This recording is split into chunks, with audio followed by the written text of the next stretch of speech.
Good morning, everyone, and welcome to today's Focus for Saturday, January the 21st, 2023 at 10:40 a.m. Central Time.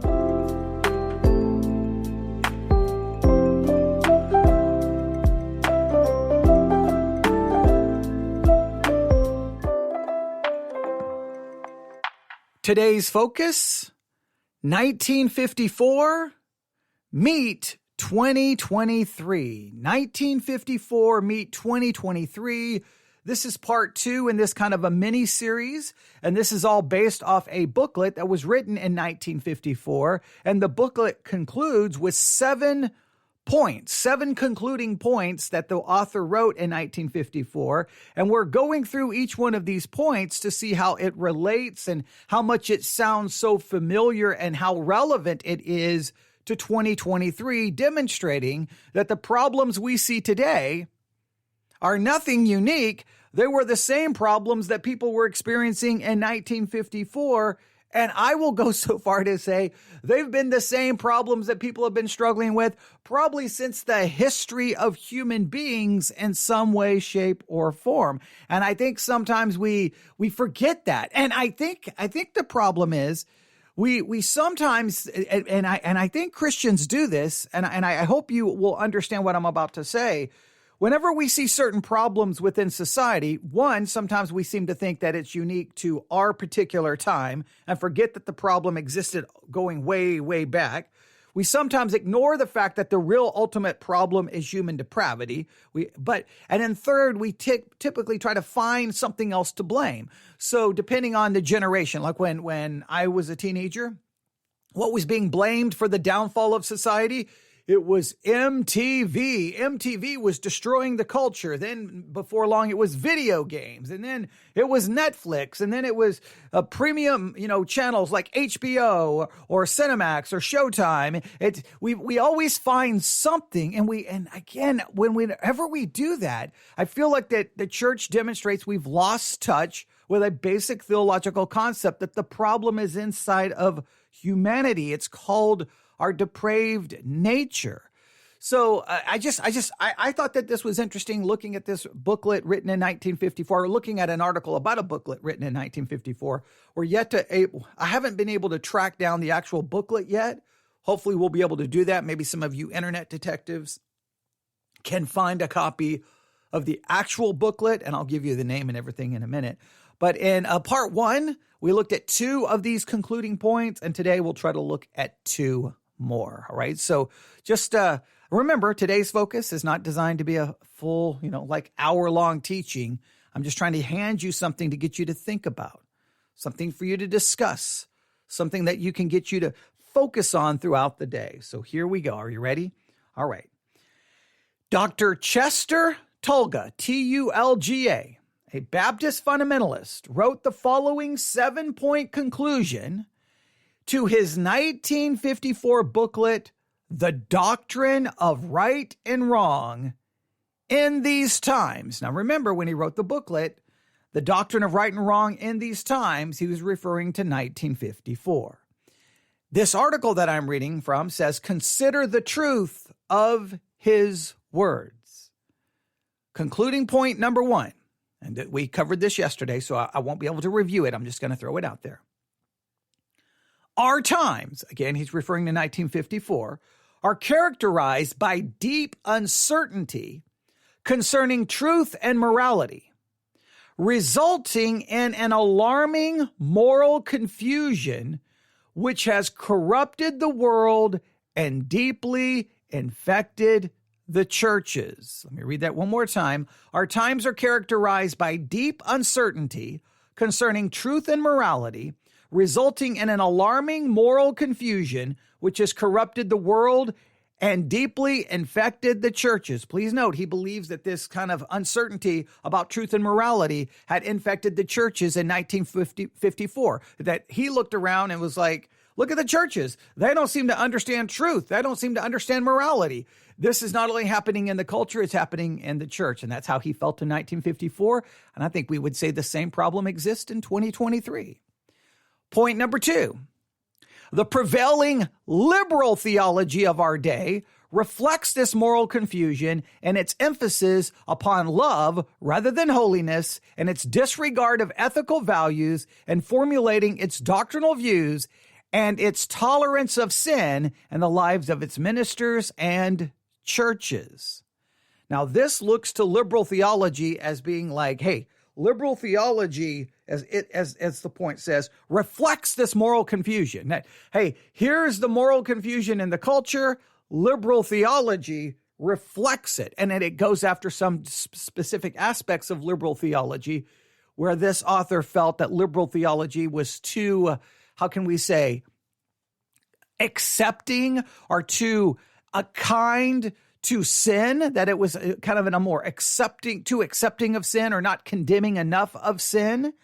And with point number 2, I want to remind you that this is always a danger, right? You got to hear me out here. Throughout church history, whenever we identify a problem, whenever we identify an error, whenever we identify a heresy, whenever we identify something seriously wrong, there's always a tendency within Christianity, within Christian theology, to respond to an error by creating an equal and opposite error. And sometimes Christians don't realize, like, oh, wait, we've got this problem. And next thing you know, boom, you run over here. And you're like, wait a minute, what just happened? You've responded to this problem with an equal and opposite problem or an equal and opposite error. We always have to respond in a balanced, biblical way. And we're going to see that as we look at the next 2 points. All right, so that was point number 1, point number 2. Today, we're going to look at point 3 and point 4. Here we go. Point number 3. From these concluding points that Dr. Chester Tolga wrote in 1954. Here we go. Number 3.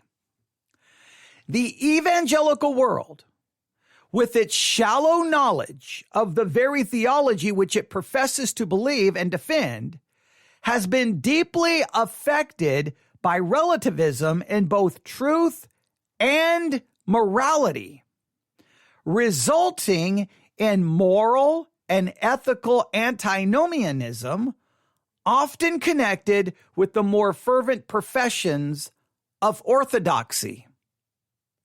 All right, now there's a lot here to unpack. All right, let's work on this. Hopefully we can get to number 4. Maybe we won't get to number 4. Here we go. Let's go through number 3 again. Here we go. Thinking cap sign. The evangelical world, with its shallow knowledge of the very theology which it professes to believe and defend. Now, let's stop right here.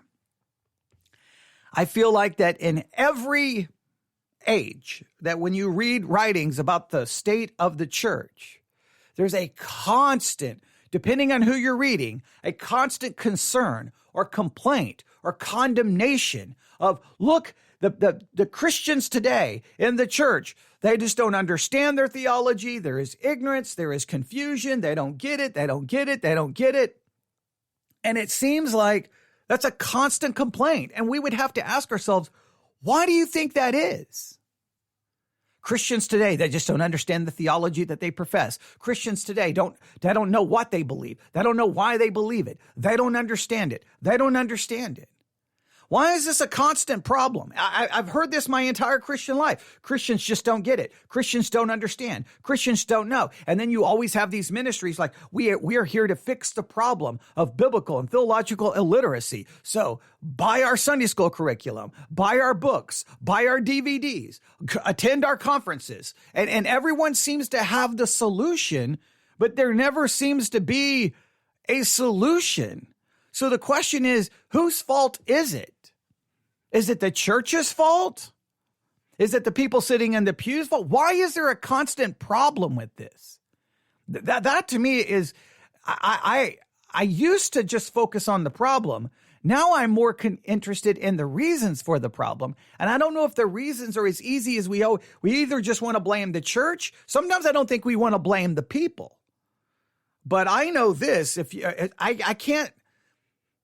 I won't speak of the past, but it's hard for me to comprehend Christians today in 2023 with all of the technology and all of the resources available. And this has been true for a very long time, right? Any Christian, again, we can just take the Sermons 2.0 app. They could sit there all day sermon after sermon after sermon on every theological subject you could think of, every doctrine. They could sit there with a Bible and a notebook and just go to town. It would be like seminary. I mean, they could just go to town. You can read books on hermeneutics, church history. Most of these things are easily accessible for free online. You can download entire collection of works for your Kindle, sometimes for 99 cents or $2 or $3. Like it's you can download every confession of faith, every creed.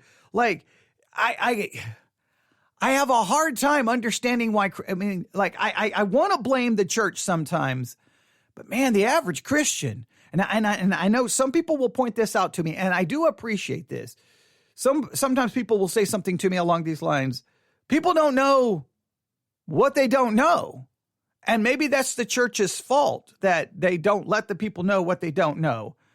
But I mean, come on. If you're a Christian, I mean, just when people have an interest in anything, they're looking up YouTube videos.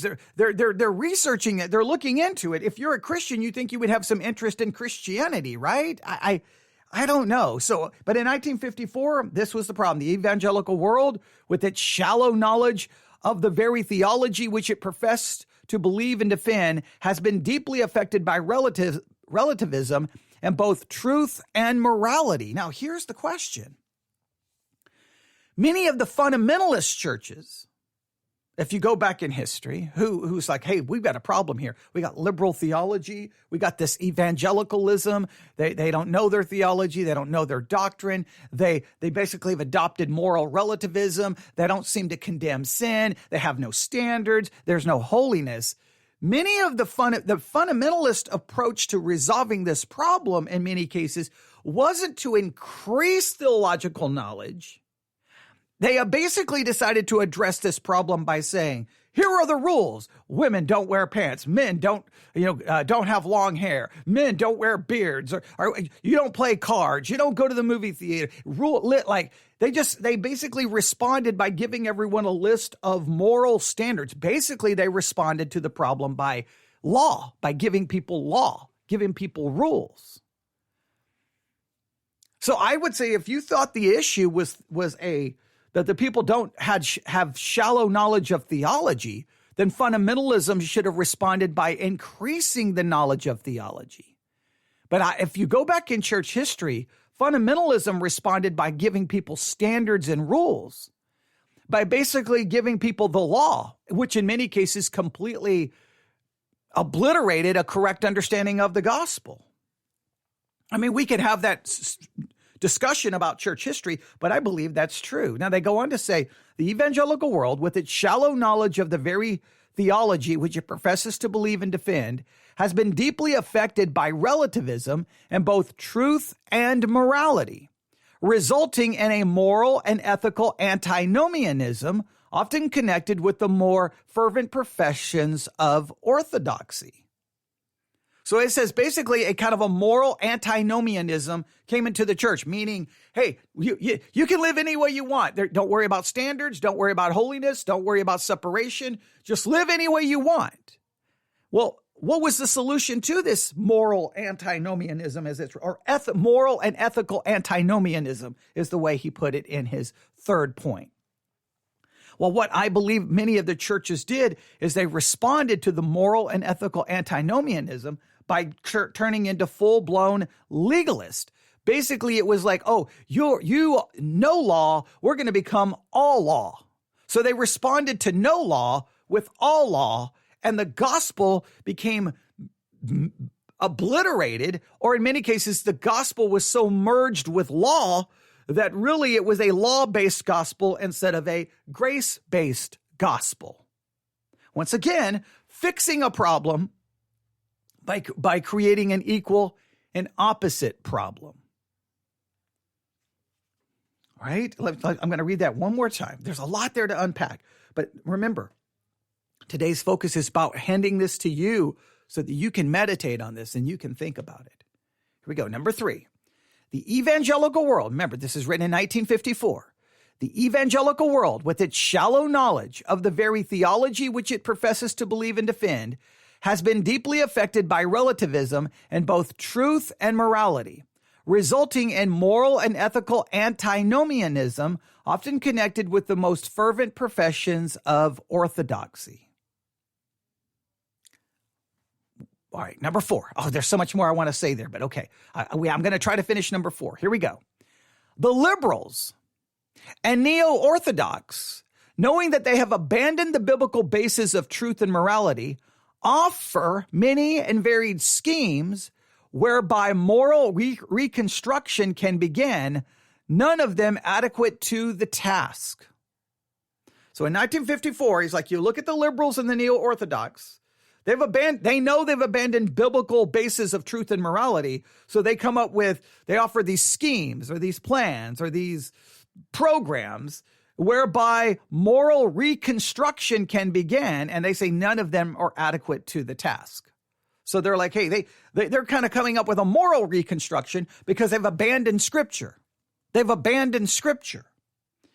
But I believe in a roundabout way that the answer to this is many came up with their own plans and schemes to try to maintain a biblical standard, but it really turned into the focus not on the Bible, but focus on the standard. That your Christianity was determined by your standards and obeying these standards, and it became less about actually being discipled, and it became less about an internal moral development and became more about an external adherence to a list of rules. So once again, I think that 1954 solved the problem, but I think how many people answered to this problem is they went to an equal and opposite error. So let's go through this again. The liberals and the neo-orthodox, knowing that they have abandoned the biblical basis of truth and morality, offer many and varied schemes whereby moral reconstruction can begin, none of them adequate to the task. Now, I think if we look at Christianity, even if you don't look to the liberals or the neo-orthodox, if you even look to the conservatives, haven't many of them also offered kind of a moral reconstruct, like a system or a plan so that you can maintain some level of morality, that you can stop sinning? And there's all these programs to help you stop. And all of them are mostly law-based, and it's very much focused on your external behavior. And I think a lot of them will use Scripture, but I think in many cases it becomes almost like a man-made self-help program. And we reviewed a sermon from like an addiction program, and it sounded like just the same kind of advice that you would be given anywhere. They would just throw in some Scripture, but many of the Scriptures were ripped out of context, and it became law, instead of a correct use of the gospel. It was a misuse of law and an abandonment of the gospel. So I think the issue is we have to be able to discern the problem, but we have to be able to discern what the solution is.